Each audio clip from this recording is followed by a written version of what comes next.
नमस्कार, मैं हूं अवनींद्र आशुतोष। आपका बहुत बहुत स्वागत है। चूंकि अभी जो अवसर है वो रामनवमी का है और रामनवमी से जस्ट पहले जिस तरह से समाजवादी पार्टी के कद्दावर नेता आजम खान ने रामपुर में जो बात की है उससे बदल गई है बजरंग बली की जात। जी हाँ, उन्होंने साफ साफ कहा है कि मैं एक नया ऑप्शन देता हूं आपको और बजरंग बली को अब बजरंग अली कहेंगे। तो कुल मिलाकर इसको लेकर सियासी घमासान मचा हुआ है। भारतीय जनता पार्टी अपना रुख रखना चाहेगी और साथ ही साथ आपको बता दें कि इस मुद्दे पर हमसे दो खास मेहमान जुड़ेंगे, लेकिन सबसे पहले हम सुनेंगे कि आजम खान ने इस पूरे मामले में क्या कहा।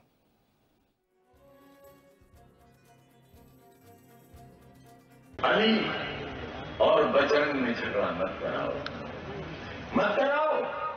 मैं तो एक नाम दिए देता हूं, बजरंग अली। मेरा तो दीन कमजोर नहीं हुआ। योगी जी आपने कहा था कि हनुमान जी दलित थे, फिर आपके किसी साथी ने कहा कि हनुमान जी ठाकुर थे। खुश हो गए महेंद्र सिंह के चलो हनुमान जी ठाकुर थे। फिर पता चला कि नहीं, वो ठाकुर नहीं थे, वो जाट थे। पता नहीं मंदिर चकारा है या नहीं है। फिर किसी ने कहा कि नहीं, वो हिंदुस्तान के थे ही नहीं, वो तो श्रीलंका के थे। लेकिन बाद में एक बात बहुत कारामद आई।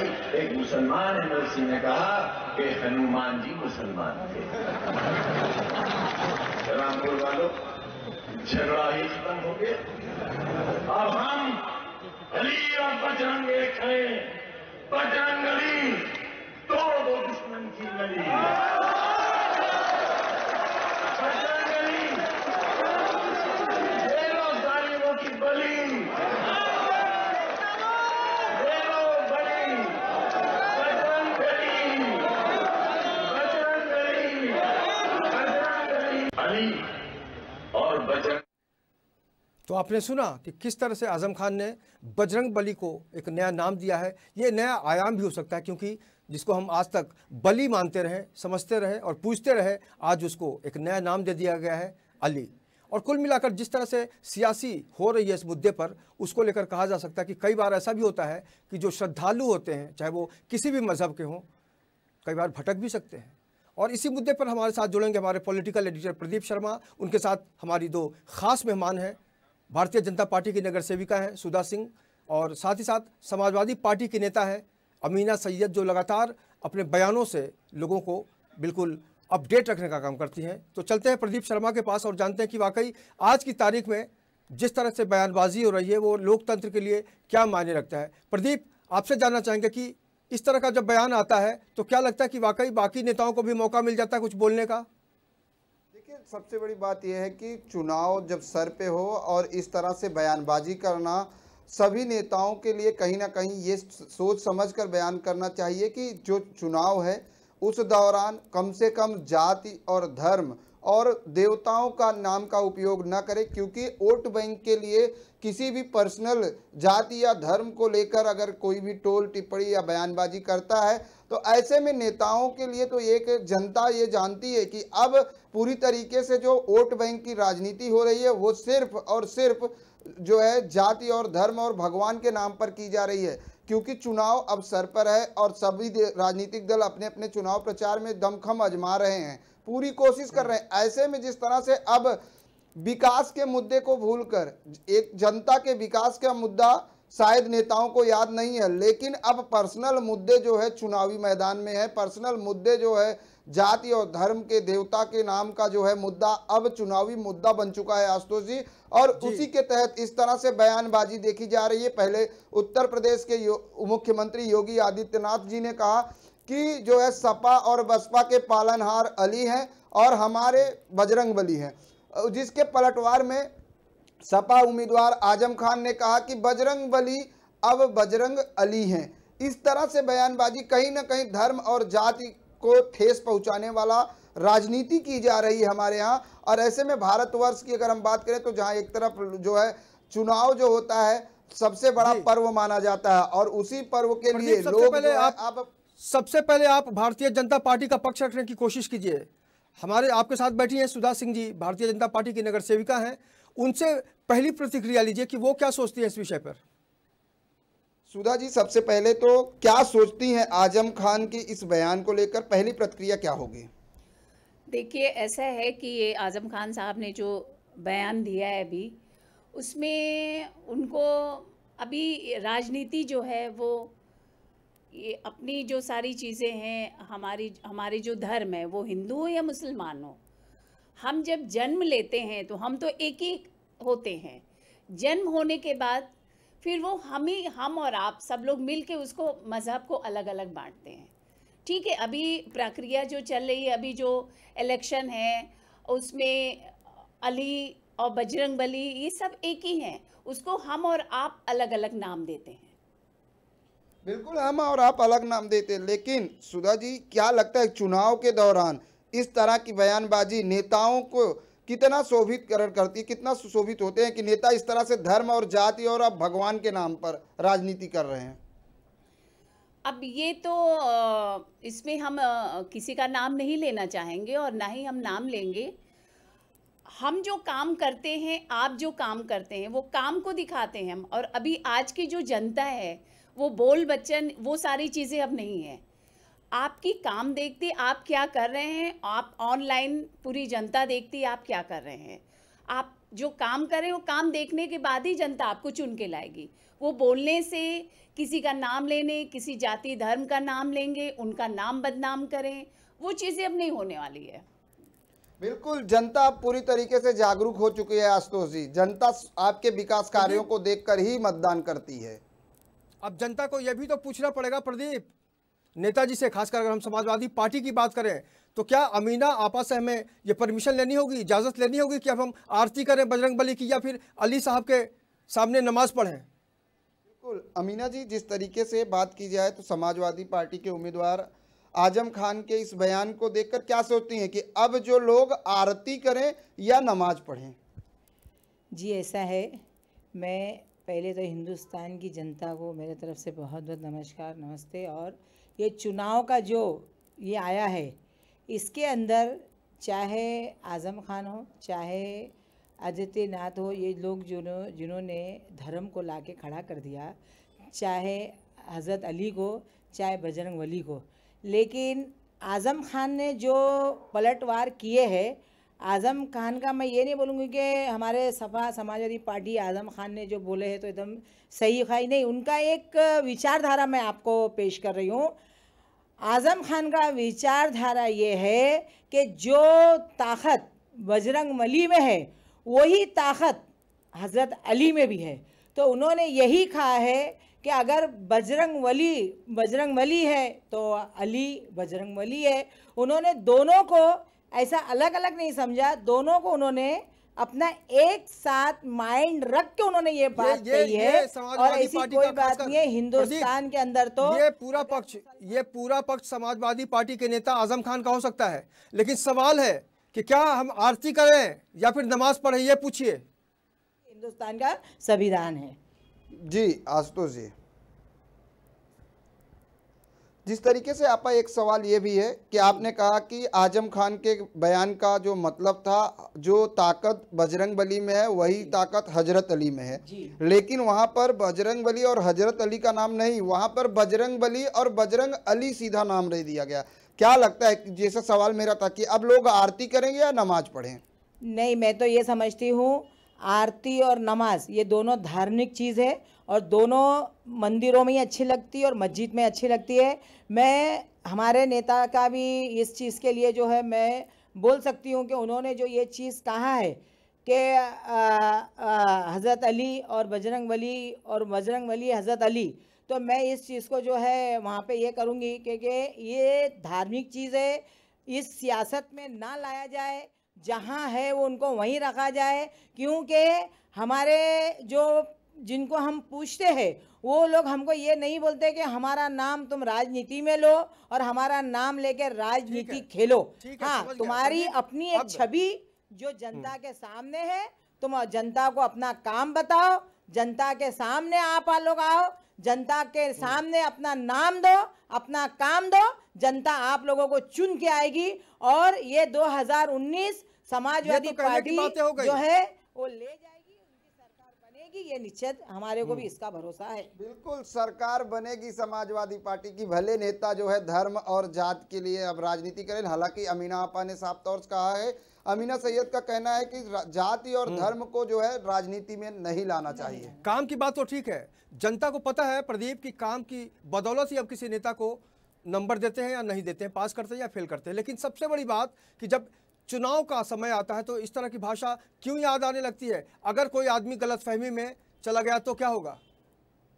बिल्कुल अमीना जी, जैसे आपने कहा कि काम के बदौलत जनता चुन के देती है, लेकिन शायद नेताओं को ये चीज़ नहीं समझ में आती कि जब चुनाव आते हैं तो इस तरह के मुद्दे ध्यान में आते हैं।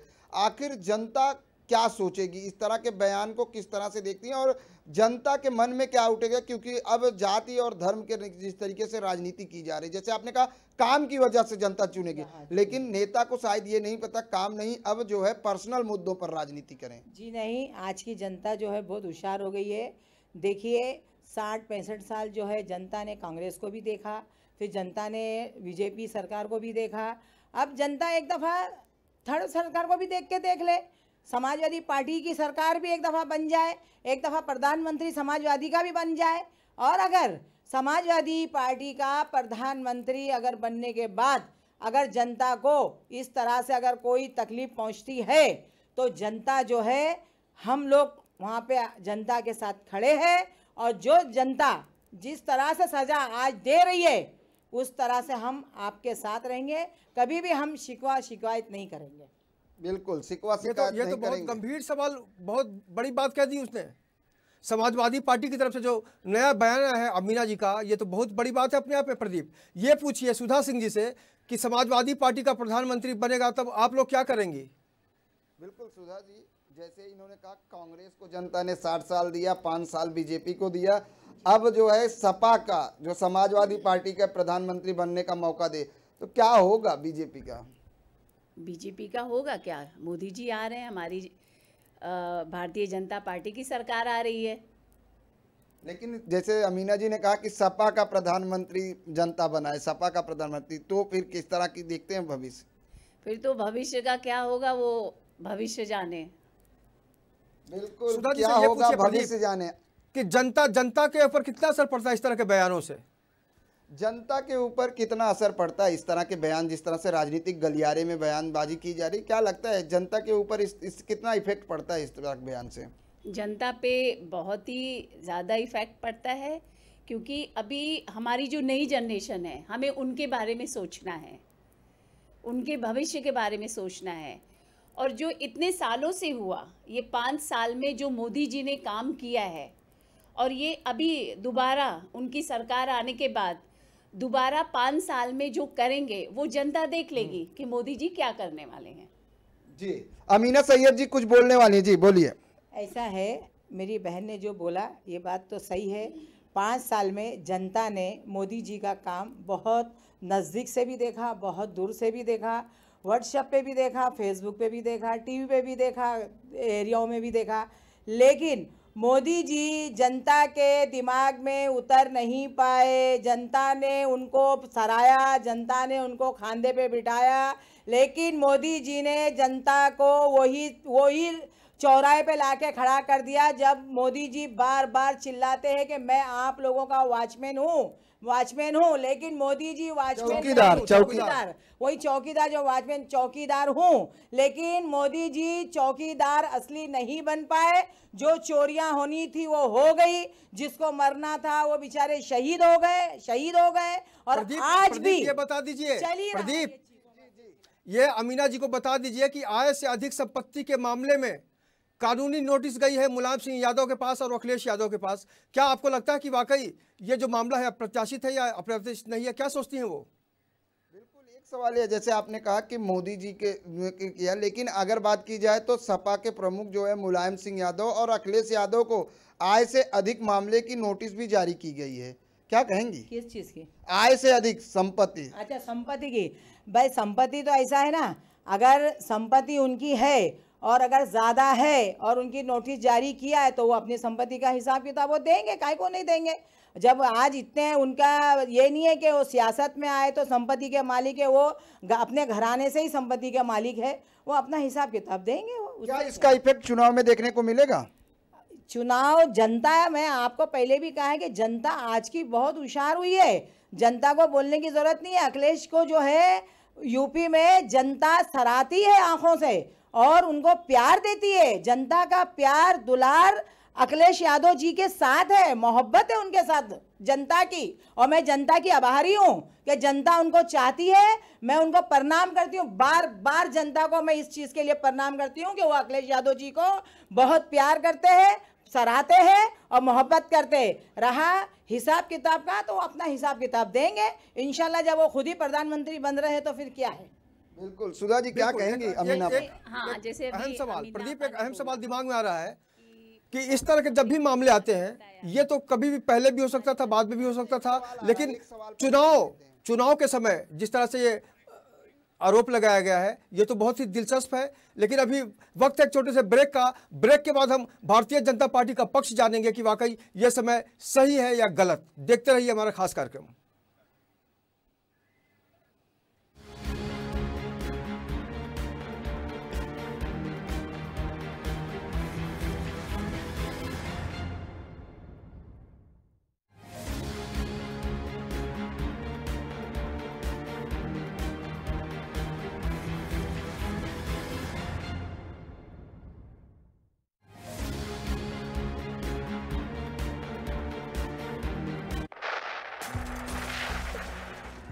बहुत हो गया, अब इनको सबक सिखाना ही पड़ेगा।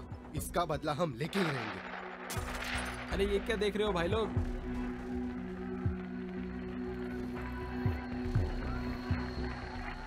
सुनो भाई, ये देखो कल मैं किससे मिलके आया। ओ तेरी, बता क्या बात है यार, ये कैसे हुआ? ये देख ऐसे।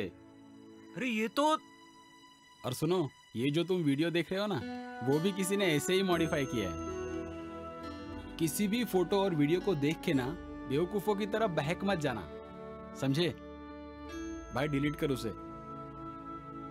तू चाय पिला, आजा। क्या चाय पिला?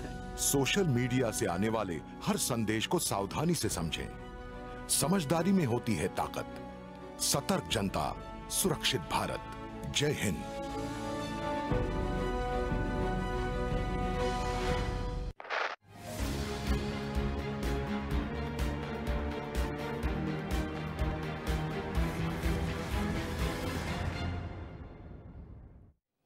ब्रेक के बाद आपका बहुत बहुत स्वागत है।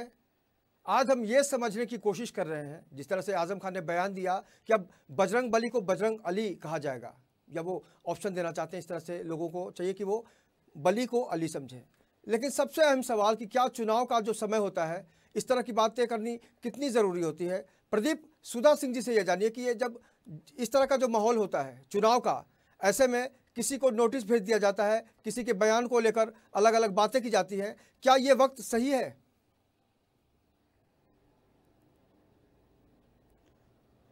आशुतोष जी अपना सवाल दोहराइएगा। प्रदीप, अभी जिस तरह से आजम खान का बयान आया, समझा जा सकता है कि चुनावी माहौल है, लेकिन जिस तरह से आय से अधिक संपत्ति का मामला सामने आया है और मुलायम सिंह को, अखिलेश यादव को निशाना बनाया जा रहा है भारतीय जनता पार्टी की तरफ से, सरकार की तरफ से, क्या यह समय उचित है? ये इस बारे में सुधा जी क्या चाहती हैं? बिल्कुल, ये सवाल सुधा सिंह से पूछते हैं। मैडम, जिस तरीके से चुनाव नज़दीक आया तो आजम खान का बयान इस तरह से आता है कि बजरंग बली को बजरंग अली कहा जाए, लेकिन जिस तरह से आय से अधिक संपत्ति के मामले में अब चुनाव के दौरान जो है बीजेपी द्वारा या सरकार द्वारा मुलायम सिंह और अखिलेश यादव को जो है निशाना बनाया जा रहा है, ऐसा आरोप जो है समाजवादी पार्टी के नेताओं और कार्यकर्ताओं का है। क्या कहेंगे, कितना उचित है ये? नहीं, निशाना नहीं बनाया जा रहा है, और ये सिर्फ कहने की बात है कि इलेक्शन है, इस नाते जिसके पास जो भी आय से ज़्यादा संपत्ति है और अगर गलत है, वो रूल से अलग है, तो वो अगर नोटिस आई है और ब्यौरा हमें देना है तो वो देंगे ब्यौरा। बिल्कुल, इनका कहना है चुनाव से नहीं, लेकिन जो है अगर नोटिस आई है तो ब्यौरा आप अपना दीजिए। अगर आप सही हैं तो आप ब्यौरा दीजिए कि हमारे पास ये आय है और हमारी इतनी संपत्ति है। मुंबई के जो प्रत्याशी हैं, अमीना जी से पूछिए कि क्या वो बजरंगबली के मुद्दे को भी लेकर चलेंगे या फिर उसको बिल्कुल छुएंगे भी नहीं। कभी इस बारे में उनकी बात हुई सुभाष पासी से? बिल्कुल, जिस तरीके से आज बात की जाए चुनाव की, मुंबई के उत्तर पश्चिम लोकसभा सीट की, अब सुभाष पासी, गजानन कीर्तन और संजय निरुपम मैदान में है। क्या ये बजरंग बली वाले बयान से सुभाष पासी को फायदा होगा? बजरंग बली वाले से फ़ायदा क्यों नहीं पहुंचेगा, क्योंकि बजरंग बली, मैंने आपको बताया ना कि बजरंग बली भी जो है वो भी एक देवता मानो, जो भी उनको भगवान मानो, जो भी हम उनका आदर करते हैं। मानो नहीं, हमारे यहाँ पूजे जाते हैं। हाँ, पूजो, आपको जो पूजना है, हम तो खैर आधार करते हैं, आप पूछते हैं, अच्छी बात है।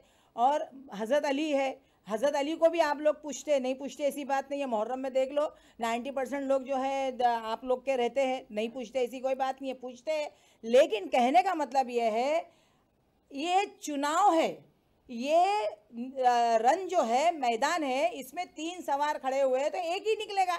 चाहे उसमें गजानन कीर्तिकर निकले, चाहे संजय निरुपम निकले, चाहे सुभाष पासी जी निकले, ये तीनों का काम जनता यहाँ की देखेगी कि कौन 5 साल फोकस में रहा। समाजवादी पार्टी का कार्यकर्ता, प्रदीप ये पूछिए, समाजवादी पार्टी का कार्यकर्ता आरती करेगा कि नमाज पढ़ेगा? आरती या नमाज? बोलिए आशुतोष जी, सवाल फिर से दोहराइए। अगर कार्यकर्ताओं की बात करें तो जिस तरह से कद्दावर नेता माने जाते हैं आजम खान, और कार्यकर्ताओं ने उसको बहुत ही गंभीरता से ले लिया, तो ये सवाल पूछिए अमीना जी से कि आरती चाहिए या फिर नमाज? क्योंकि बिल्कुल वली अली हो गए। आजम खान की बात की जाए तो आजम खान जो है समाजवादी पार्टी के काफी वरिष्ठ नेता हैं, सीनियर नेता हैं, लेकिन इस तरह का बयान अगर कार्यकर्ता सीरियस ले लिए, उन्होंने अपने मन में बैठा लिया, तो आखिर मंदिर और मस्जिद में आरती और नमाज की जगह क्या होगा? हम तो देखो, हम ये चाहेंगे कि अगर जनता ने ये बात को बिठा लिया, पहली बात तो देखो जनता है ना, मैं पहले भी बोल चुकी हूँ कि जनता बहुत आज की जागरूक हो चुकी है। जनता ये समझती है कि ये नेता कब जागरूक होंगे, नेता कब जागरूक होंगे? जनता तो हमेशा हर दौर में जागरूक कही जाती है, मानी जाती है। अली वली ये सब लाके खड़ा किए, नहीं तो वरना हम बजरंग दल का कोई लेना देना नहीं इससे। समाजवादी पार्टी ने इस मुद्दे को हवा दी है। चीजों को हमने इस चुनाव में नहीं देखा, कभी नहीं। मतलब समाजवादी पार्टी का कहना है आशुतोष जी कि बीजेपी सरकार ने जो है अब जाति और धर्म की राजनीति की। इसका जवाब हम सुधा सिंह जी से ले लेते हैं। जी जी, सुधा जी क्या कहेंगे अमीना जी के जवाब, उस सवाल को लेकर? देखिए, अमीना जी ने जो अभी बताया है, अभी ये अपनी थिंकिंग होती है, ये अपने दिमाग की बात होती है कि ये अभी ये, और शायद पता नहीं है कि ये आरएसएस हम कितनी, एक होते हैं जो एक पेड़ रूट है वो, जिससे सब डालियाँ आरएसएस से ही सारी चीज़ें, बीजेपी, बजरंग दल, जितनी भी चीज़ें जैसे अभी आपने बताया, पर वो चीज़ें अपनी समझ की बात है, खैर उसको जाने दीजिए। अभी चौकीदार की बात कही, तो चौकीदार ने 5 सालों में उन्होंने अपने घर में कुछ नहीं रखा है, उन्होंने जनता के लिए किया, और जनता के लिए कितनी योजनाएं लेके आई। हर वो चाहे रोड हो, गांव में हो, कितनी सारी चीज़ें उन्होंने लाई, जो हम आपको अगर हम गिनवाते हैं कितनी सारी चीज़ें हैं। आयुष्मान भारत, स्वच्छ भारत अभियान है, सुकन्या योजना है, अटल पेंशन योजना है जो सीनियर सिटीजन के लिए है, बेटी बचाओ बेटी पढ़ाओ है। बोलने के लिए नहीं, आप जाके देखिए कि वहाँ पे क्या क्या है। प्रधानमंत्री मुद्रा योजना, जो ये सारी चीज़ें हैं वहाँ पे। प्रधानमंत्री आवास योजना है, गर्भवती महिलाओं के लिए, जो पहले बच्चे बड़ी मुश्किल से, बहुत उनको खाने के लिए, जो गरीब महिलाएं होती थी उनके लिए 6,000 रुपये उनको दिया जाता है, और हॉस्पिटल में, ताकि उनके लिए खाने पीने के लिए कोई प्रॉब्लम ना हो। ये अपने उज्ज्वला योजना, गैस के लिए, जो जंगलों में उनको खुद को लगा कि जंगलों में वो जाती हैं, लकड़ी काटती है, लकड़ी काटने के बाद वो लाके चूल्हा जलाएं, उसको फूंकती हैं, सीने में भी प्रॉब्लम, कितनी बीमारियां। ठीक है, ये पूरा मामला आप सबको पता है। प्रदीप ये पूछिए, समाजवादी पार्टी का पक्ष क्या रुख है इस बारे में? जिस तरह से सुधा सिंह ने दावा किया है कि औरतों को बहुत ज़्यादा फायदा हुआ है, सरकारी जो भी मदद मिल रही है, जो भी योजनाएं आई हैं, क्या इत्तेफाक रखती हैं अमीना सैयद? बिल्कुल अमीना जी, जिस तरीके से सुधा जी ने गिनाया कि प्रधानमंत्री द्वारा इतनी योजनाएं हैं जिससे महिलाओं को बहुत सारा लाभ मिला, उज्ज्वला योजना, कन्याधन, तो क्या लगता है कितना इत्तेफाक रखती 4 हैं? दिन पहले एक किसान जो है खुदकशी किया है, अभी 4 दिन पहले की बात बता रही हूँ, और उन्होंने एक लेटर लिख के खुदकशी किया कि मैं तो जा रहा हूँ लेकिन मैं आप जनता को जागरूक करके जाता हूँ कि आप जो है बीजेपी को वोट ना दीजिए, क्योंकि देखो मैं उनके जुल्म से मैं खुदकशी कर रहा हूँ। अब इसका क्या जवाब रहेगा? महिलाएं कितना सुरक्षित है, जांच का महिलाओं विषय को है। कितना सुविधाएं मिली? लेकिन जो महिलाओं को कोई ये नहीं है। महिला जो सुबह बेचारी घरों से निकलती है, अपना जो रूट उनका काम का था वो काम पे जाती है और काम से जो है शाम को फिर अपने घर पे आती है। मेरे को नहीं, मुझे ही नहीं लगता, क्योंकि मैं बाहर रहती हूँ, मैं लोगों के बीच में उठती हूँ, मैं लोगों के बीच में बैठती हूँ, मैं लोगों से मिलती हूँ, क्योंकि मैं एक जो है समाज सेविका हूँ, मैं लोगों से जुड़ी हुई हूँ, चाहे वो कोई भी कास्ट का इंसान हो, मैं उन लोगों से जुड़ी हुई हूँ। मुझे कोई महिला ये नहीं बोलती है कि मैं आज की तारीख में बहुत अच्छी हूँ और मेरे घर के अंदर पैसा आ रहा है गवर्नमेंट का और मैं बैठ के खा रही हूँ। चाहे अब सुधा जी से वो पूछिए, यूपी अब हो सुधा या जी से उधर पूछिए। उधर हो रहा होगा, जी। मुझे नहीं मालूम, लेकिन हमारे इधर महाराष्ट्र में तो ये चीज़ नहीं है। महाराष्ट्र में ये चीज नहीं है। चलिए फिर सुधा जी, महाराष्ट्र में ये चीज नहीं है, क्या कहेंगी? अमीना जी ने किस महाराष्ट्र तरह से में कहा? इन्हीं की सरकार है। कि अभी ऐसा है, अमीना जी ने जो बताई ये चीज़ें कि पैसा नहीं आ रहा है गवर्नमेंट से, तो वो कोई भी सरकार हो, गवर्नमेंट से जो भी प्लानिंग या जो भी सुविधाएं या जो भी प्लान वहाँ से निकलते हैं, जो भी चीज़ें होती है उसके मार्फत कि भाई ये प्लान है, वो चाहे जनधन योजना, हम LIC लेते हैं, LIC में हमें जो भी प्लानिंग से हम लेते हैं उसके जो प्रॉफिट होते हैं वो हमें मिलता है गवर्नमेंट से, वो LIC देती है। ऐसे ही कोई भी सरकार रही हो, हम तो काम करते हैं, पहले भी हम काम करते थे, आज भी काम करते हो, कल भी काम करेंगे, पर सरकार हमें बिठा के क्यों खिलाएगी भाई? बिठा के खिलाने लेकिन सुधा जी एक सवाल मन में अभी भी बना हुआ है, जैसे अमीना जी ने कहा कि जब से बीजेपी सरकार आई है तब से देश में जो है जातिवाद और धर्म की राजनीति हो रही है, इसका जवाब आपने नहीं दिया। नहीं, जातिवादी ये कुछ नहीं हो रही है, जातिवादी कुछ नहीं किया जा रहा है, हम सिर्फ काम पे ध्यान दे रहे हैं। हमारे प्रधानमंत्री जो हैं, पंत प्रधानमंत्री जी, जो हम सब तो क्या बाकी लोगों के पास काम नहीं है जो बली को अली कहते हैं? काम करेंगे और कोई जातिवादी की बात नहीं, ये हम और आप करते हैं। जी आशुतोष जी, अगर जिस तरह से बली को अली कहा जा रहा है, सरकार का क्या काम है? इस तरह की भाषा को रोकना या फिर इसको बढ़ावा देना? इस पर हम लोग बहस करते रहेंगे। जी सुधा जी, जिस तरीके से आपने कहा कि सरकार सिर्फ काम कर रही है, विकास के लिए जो है योजनाएं ला रही है, लेकिन इस तरह से बली को अली कह देना और ये कह देना कि अली जो है पालनहार है, ऐसे में सरकार की क्या भूमिका होनी चाहिए? क्योंकि सरकार केंद्र में और राज्य में दोनों जगह बीजेपी की है, तो सरकार किस तरह का रुख अपनाना चाहिए? क्या इस तरह के बयानबाजी को लेकर और जाति धर्म पर राजनीति करने के लिए कोई कानून होना चाहिए?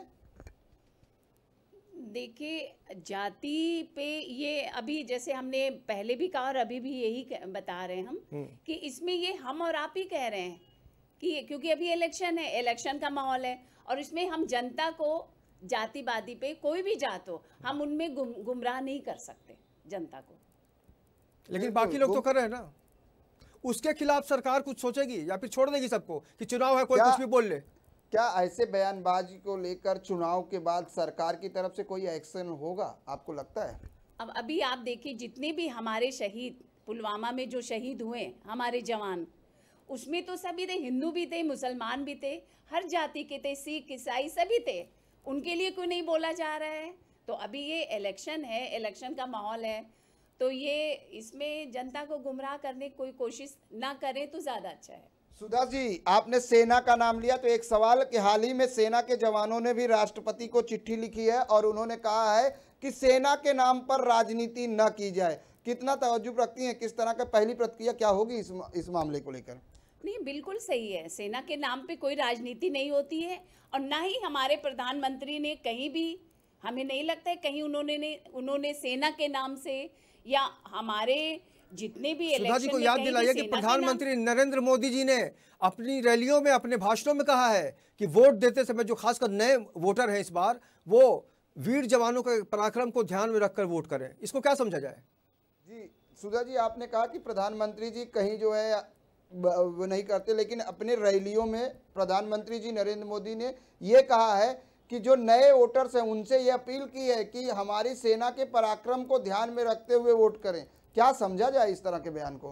नहीं, वो इसलिए किया गया है कि आगे अभी 5 साल में ये जो इतनी बड़ी ये जो घटना हुई, उन्होंने कम से कम, हमारी सरकार ने जवाब दिया, उनको मुंह तोड़ जवाब दिया पाकिस्तान वालों को, और उसके बाद आगे, ताकि आगे ये दोबारा ये घटना न घटे, आगे घटना न घटे, इसलिए शायद जो युवाओं से जो है अपील की है मोदी जी ने। इमरान खान ने उनको जी बोला है। जी जी, क्या कह रही हैं? जब भी इमरान खान ने जो है उनको वहाँ से बोला है कि वोट जो है, उन्होंने मुसलमानों से अपील किया, उन्होंने जनता से अपील किया कि वोट मोदी जी को दो। इमरान खान कौन होता है हमको बोलने वाला कि वोट मोदी जी को दो? हम इमरान खान को मानते भी नहीं है और जानते भी नहीं है, लेकिन उसने, इमरान खान ने मोदी जी का किस तरह से पक्ष लिया, तो ये मतलब अंदरूनी दोस्ती है इन लोगों की, सिर्फ दिखावा है जनता को कि हम लोग जो है पाकिस्तान से बैर रखते हैं, लेकिन मुझे नहीं लगता कि उससे बैर रखते। फिर उसने किस तरह से टिम्बर नहीं किया कि मोदी जी को वोट, इनको चलिए आपके अखिलेश जी आएंगे, जब आपके अखिलेश जी पीएम बनेंगे तब शायद इमरान खान से बात करेंगे। आपको लगता है कि वाकई अखिलेश जी वो दिन देख पाएंगे? आप बतौर पीएम अखिलेश जी इमरान खान को समझाएंगे? क्या लगता है कि बतौर पीएम अखिलेश जी इमरान खान को समझा पाएंगे? अरे जब हमारा नेता अखिलेश यादव जी अगर 2019 के चुनाव में प्रधानमंत्री बन के आएंगे तो हम जो है ना, इस चीज़ का तो हम वादा करते हैं, क्योंकि वो यूपी के गढ़ नेता है, वो प्रधानमंत्री, वो है इमरान खान या चाहे कोई भी खान हो, तो वो अच्छे से सबक सिखा देंगे उनको। बिल्कुल अच्छे से सबक सिखाएंगे। सुधा जी, क्या लगता है, जिस तरह से इन्होंने कहा कि इमरान खान और प्रधानमंत्री नरेंद्र मोदी की जो है अंदरूनी दोस्ती है? अब ये वक्त बताएगा। अभी 23 मई को वक्त आ जाएगा, कोई बहुत ज़्यादा दूर नहीं है। बिल्कुल सीधा सीधा है कि जनता के ऊपर।